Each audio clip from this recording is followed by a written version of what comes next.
When you were young, like really young, someone gave you a map. Nobody handed it to you formally. Nobody sat you down and said, "Here, follow these rules." But it was handed to you anyway, through what you watched, what you were told, what was celebrated around you, what was never questioned. The map looked something like this: go to school, work hard, get good grades, go to university or get a qualification, get a good job, climb the ladder, buy a house, build a stable life, retire, and then you finally enjoy yourself. And most of us just followed it because it seemed logical, because everyone around us was following it, because nobody stopped to ask who drew this map, and more importantly, does it actually lead anywhere I want to go? I'm Tiffany, and today I want to have a conversation that I think a lot of people are having in their heads but not out loud. Because I genuinely believe that we have been sold a version of a successful life that was never actually designed with our happiness in mind. And I think it's time we talked about it. Let's start with what I call the life script. The unwritten set of instructions most of us were handed about what a good, successful, respectable life is supposed to look like. And I want to be clear, I'm not here to tell you that anything in the script is wrong. A stable job isn't wrong. Owning a home isn't wrong. Building security isn't wrong. These are genuinely good things. What I want to question is the order, the rigidity, the idea that there is one correct sequence to a worthy life and that deviating from it means you failed somehow. Think about the language we use. We say someone is doing well, and we almost always mean financially stable and conventionally successful. We say someone has a good job, and we mean it pays well and sounds impressive at a dinner party. We say someone is getting their life together, and we mean they're hitting the traditional milestones in the traditional order. But what about joy? What about purpose? What about the people who hit every single milestone and still feel completely empty inside? Where do they fit in the script?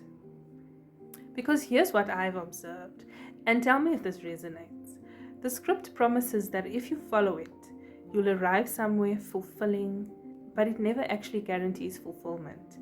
It guarantees respectability. And those two things are not the same. Respectability is what other people think of your life. Fulfillment is what you feel inside it. And we've been so conditioned to chase the first one that a lot of us have completely neglected the second. I started asking myself, where did the script actually come from? Because nothing this pervasive just appears. Someone wrote it, someone benefits from it, and I think when you understand the origin, the whole thing starts to look very different. A significant part of the script we follow today was designed around industrial era thinking. The idea that a good citizen was a productive worker, that your value was tied to your output, that stability and compliance were virtues, that you showed up, you did your part, didn't ask too many questions, and trusted that the system would reward you at the end. And look, for a certain time, in a certain context, that made a kind of sense. But we are no longer in that world. The economy has changed. Work has changed. The internet has fundamentally altered what's possible for an ordinary person with an idea and a phone. And yet, the script hasn't been updated. We are all walking around with an operating system that was written decades ago, running it on a completely different world, and wondering why nothing quite works the way it's supposed to.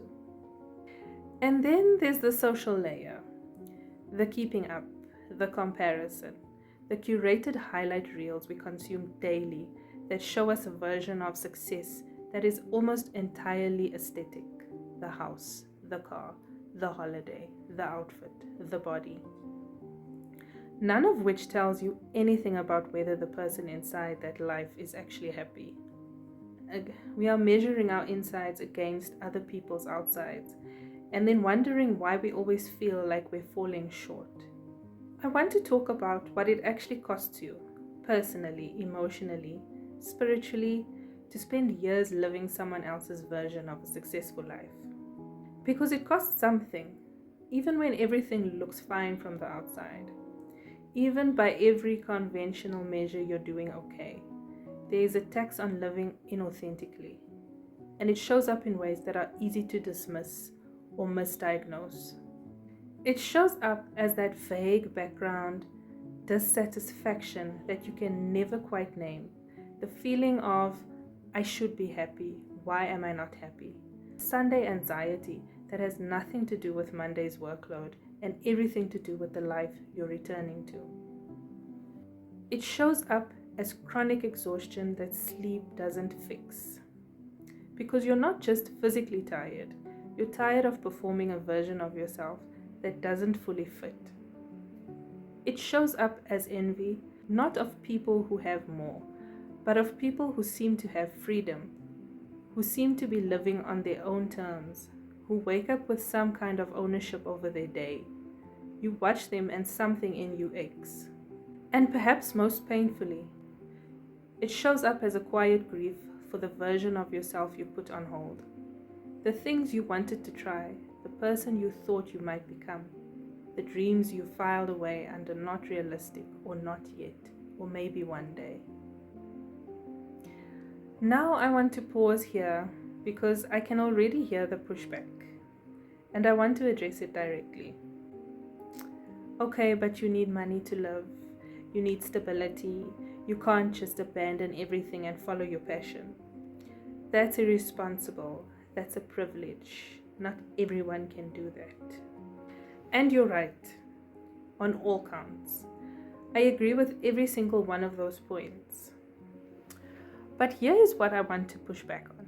The assumption that the only alternative to blindly following the script is chaos.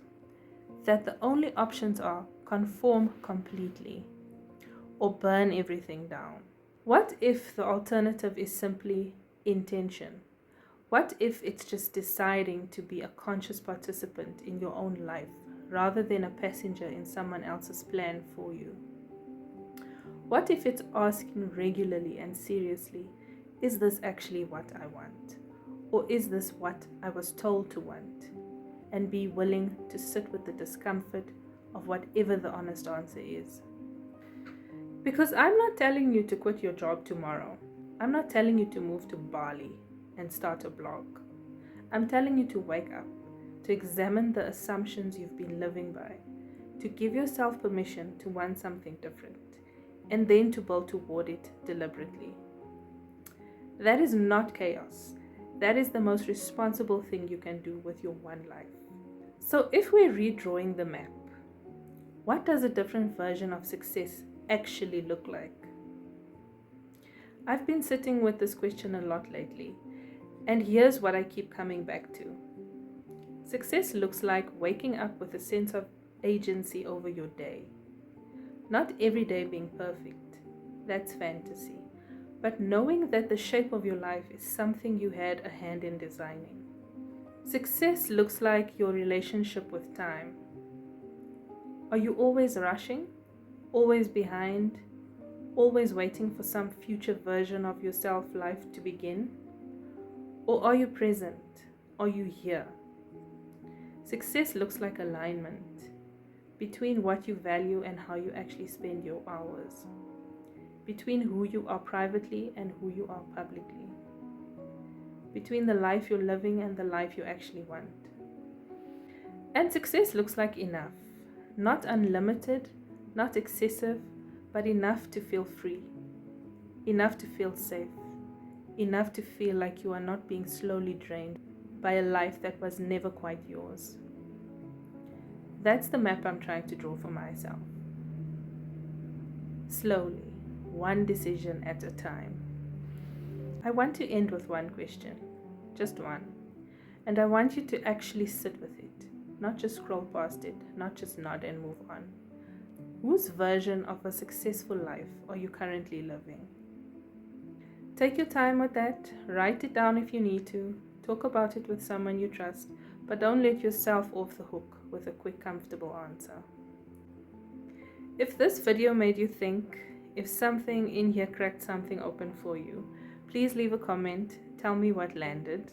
Tell me what you're questioning. Tell me what map you're trying to redraw. I would like to know. Share this with someone who needs to hear it.